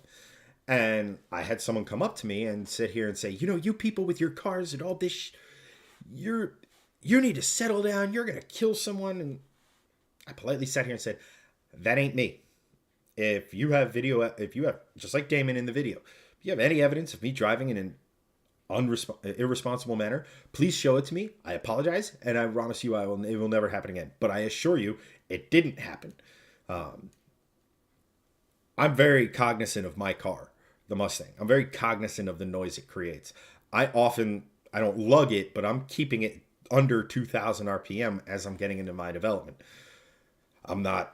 The loudest part of my car in the development is the cold start, and I try to do this.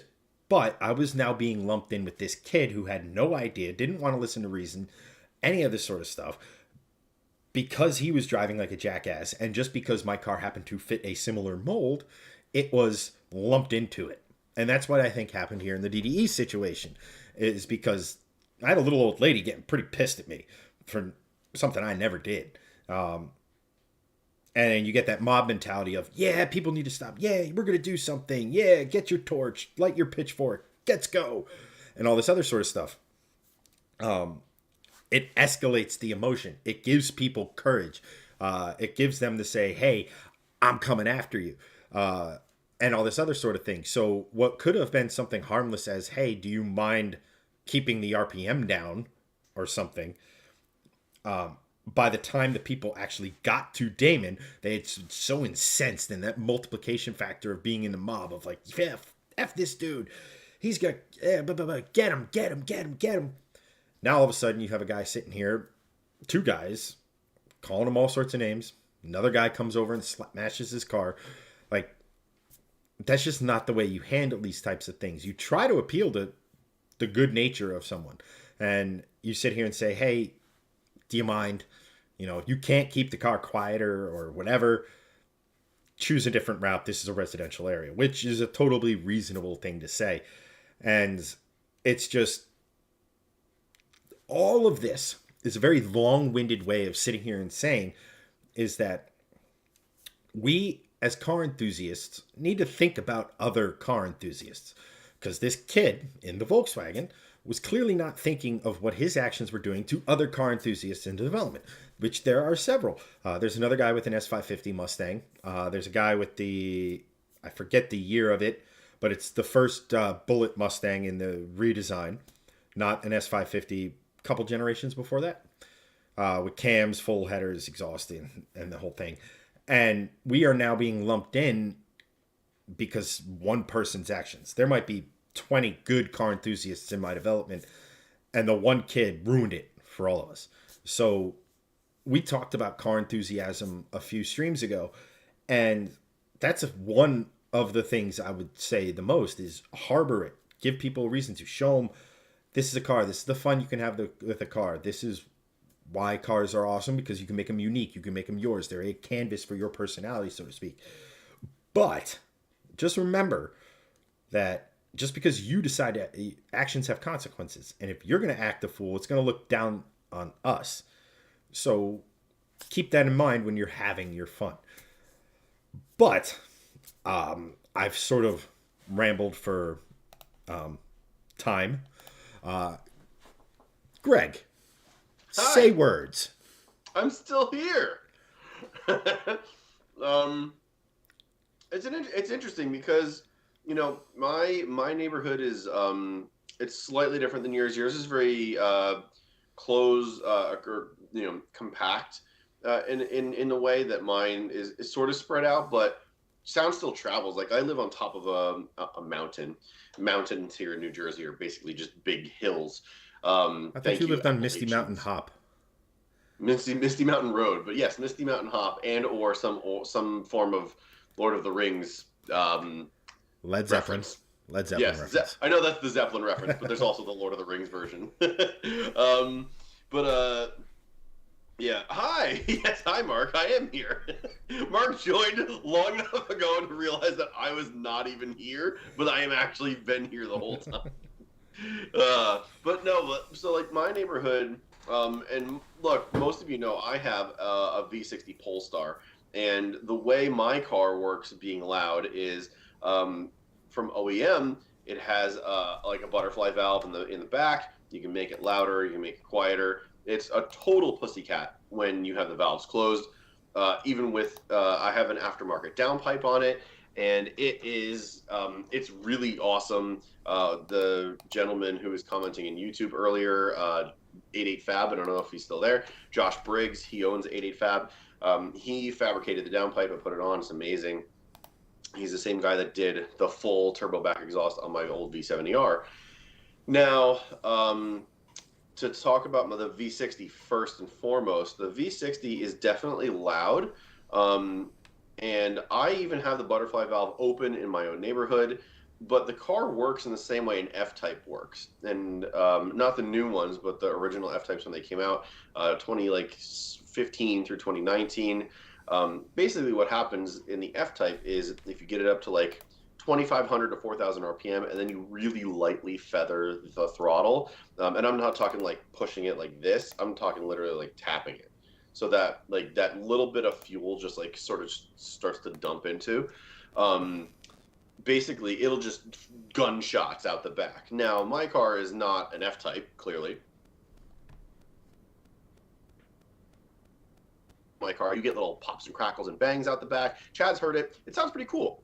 And, I do that in my own neighborhood when no one's around because, everyone's in their house and can really kind of hear it.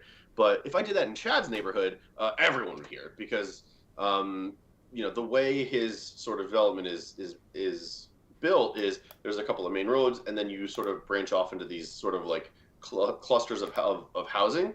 And they sort of like echo chambers. So if you go into that sort of cluster of housing and you start feathering a throttle, it's just going to like echo off all of the walls. Where up here, it's going to be a little bit more dispersed. But, up on this mountain, as I said, sound still travels pretty well. So I've never had a complaint. And my V70R was far louder than my V60. Like, it was a full turbo back. My wife had said, I knew when you were coming home with the V70R because I could hear it, 20 seconds before you even came home. With this one, she can still hear it, but it's more like, oh, I hear you. I hear it when you're on our road. The V70R, you could hear it when I pulled into the development. So a big difference there in sound level. But I've never had a complaint. Everyone around here seems to be totally fine. There aren't really any car enthusiasts in my neighborhood. I think maybe one, maybe two that I know of. So no one around here has really complained about anything. I also don't drive quickly in my neighborhood because I live here. There are tons of kids, and it's just not a place I want to speed.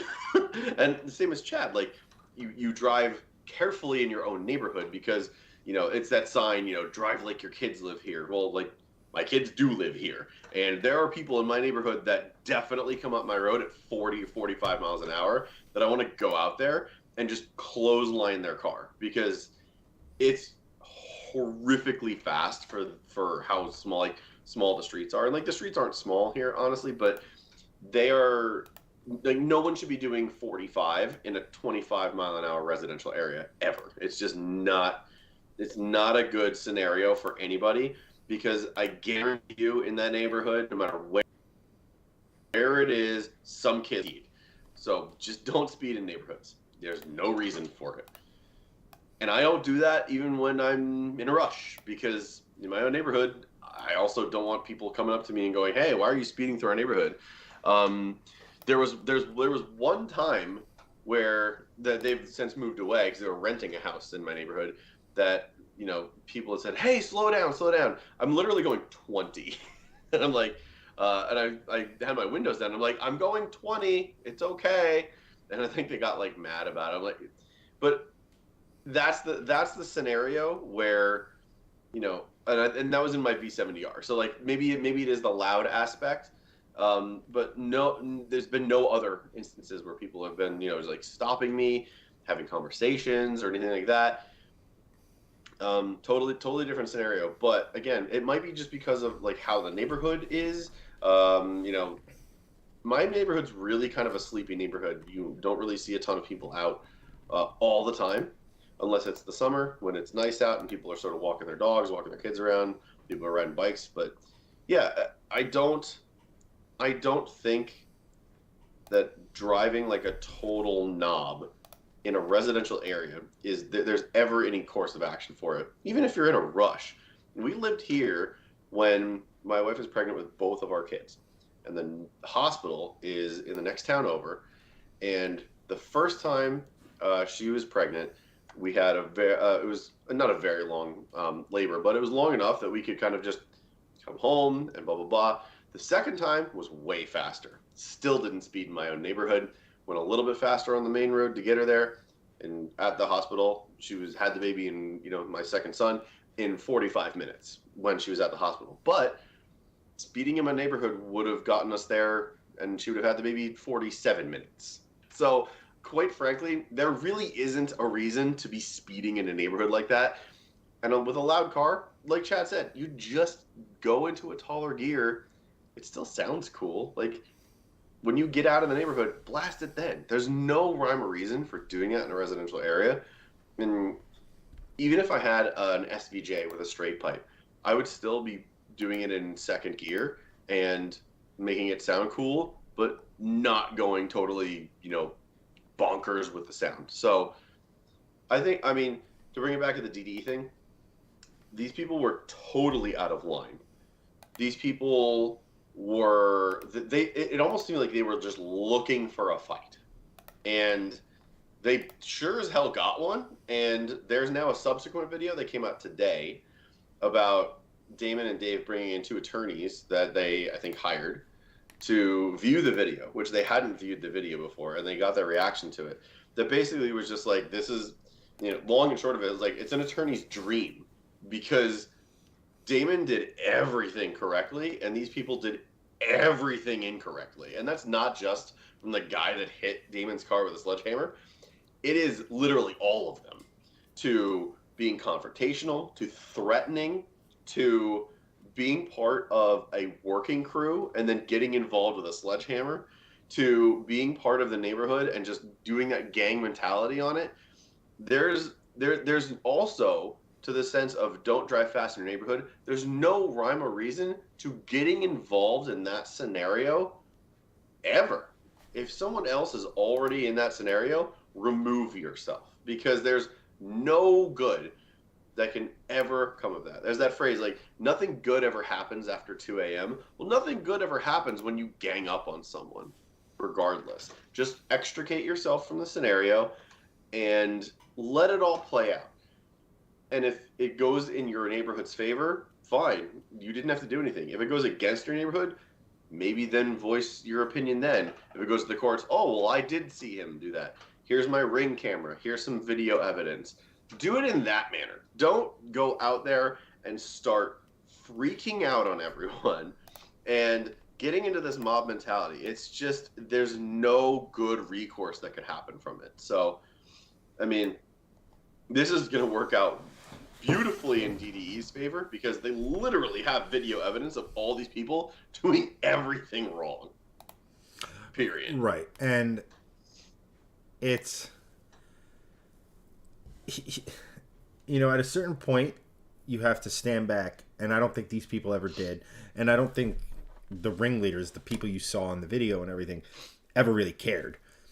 But some of the other people in the neighborhood... They told him to put it on YouTube. They were like, put it on YouTube.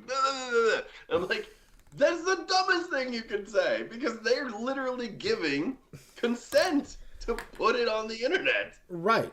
It's horrible. So stupid. But the point I'm trying to make is that the other individuals involved who weren't necessarily prominently featured in the video, I'm willing to bet there's like a sense of regret happening. Just because of how much it escalated. And like, let me ask you a question. Is getting your pound of flesh, or is literally taking blood, a good way of saying, hey, you're being dangerous? You know what I'm saying? Oh. Is you could have hurt someone, so I'm hurting you. I understand wars have been started for less, but... Right, but it's just not a great that tactic of because if let me just put it to you this way. Greg could come, let's just say, I know he would never do it or what have you, but I'll use it for his reaction. Let's just say Greg comes into my development and he's doing standing starts from the bottom of my development all the way the whole mile up to the top and doing mile runs up there. Yeah, let's do it. Please don't. Also, no. I would never do it. Oh, God. In your development? Oh, hell no. And not just for the people. But there's way better places. Even if he knows what he's doing is dumb, if I came out of my house, torch ablaze, calling him a fuckhead, you fucking asshole, what the fuck you doing? You're gonna buy you have a tiny, all this stuff. His natural reaction is to go on the defensive. It has nothing to do with what he was doing, whether I'm right in saying what he's doing or not. Right. His natural reaction is to go on the defensive, and all it does is escalate a situation. Right. 100%. But just real quick, we'll touch on, Chad has some things to say on this, so I feel like we'll give them their due. Doug, I drive like an ass, your words. Hitting 65 in a residential cul-de-sac isn't a realistic accomplishment, if anything close to reasonable. Right, and you could see the end of the cul-de-sac. Now, don't get me wrong, an Aventador SVJ can get to 60 pretty dang quick. It wouldn't... Just that fast and that short of a distance of time would have been a much more violent act. And, not for nothing, they could have walked back to the cul-de-sac and said, hey, here's where he launched. Because it would leave rubber on the track. The road. Doug, again, I had a cop come at my house when I had my GT. He said he didn't see me doing anything wrong, but my car has been called in several times. I thought that was pretty kind of him. You'll see that a lot of times with reasonable law enforcement officers. I 100% support our guys in blue, all this other sort of thing. But you do get some cops who have, for whatever reason, have some sort of point to prove when it comes to cars and car enthusiasts and etc. The first car I ever really modded was a 2000 Ford Focus. And an exhaust. It had some, we'll just say, 2001 Ford Focus. It had some tasteful mods to it, and at this time. But because I was young and I had gotten pulled over once or twice maybe, for the rest of the time that I owned that car, so we're talking probably another 3 years, anytime I drove by a cop in town, they followed me. And one cop would almost always pull me over if I did the slightest thing wrong. One time it was, you were going pretty slow down the hill there. I go, yeah, well, you were tailgating me and I didn't really, wasn't really sure what was going on, so I wanted to be safe about it. But at any rate, it's, the cops who get it when it comes to car stuff is, you're not being a dickhead. And even when you are, you're doing it away from anyone who could possibly ever be hurt. I'll give you one. Just don't try my patience. Don't take advantage of my goodwill. That sort of a thing. Right. Mark goes with, that's why I don't really rock an unnecessarily loud car. Define unnecessary. I feel like my Mustang is absolutely necessarily that loud. At any rate, it just attracts attention, often not the wrong kind. I agree with that sentiment. Not for nothing. I actually do want to put a different exhaust on the Mustang. Keep it loud, but smooth it out and maybe not as peaky. Etc. Greg's here, yay. Justin. Boo, wait. Huh? I'm waiting. Oh, I was booing myself. Oh, well done, sir.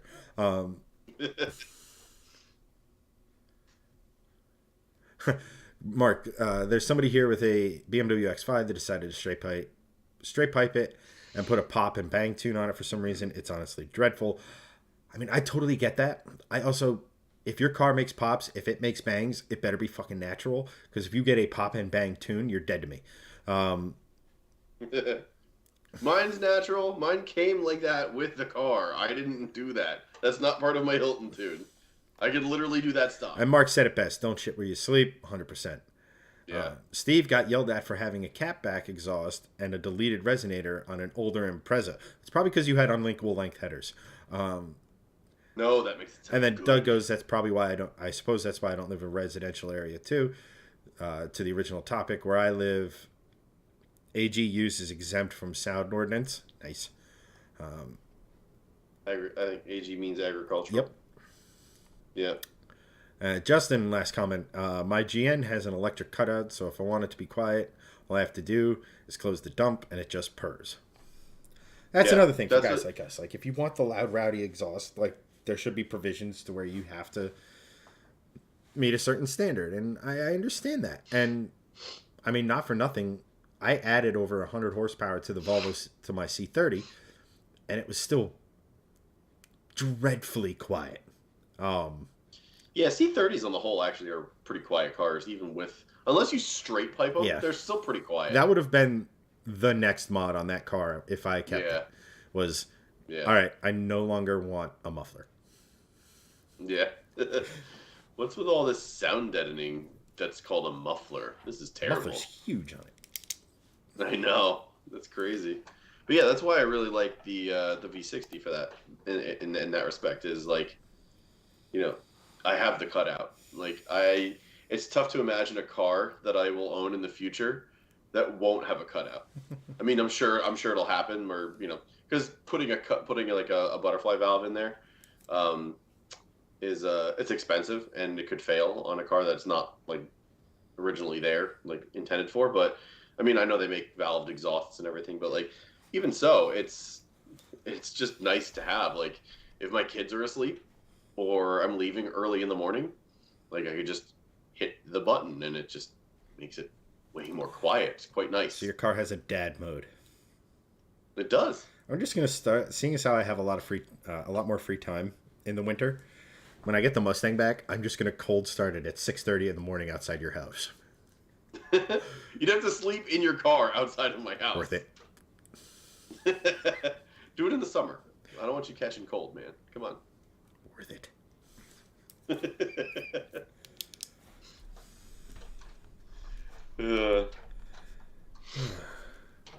Mark, turbos make decent mufflers. Yes, they really do.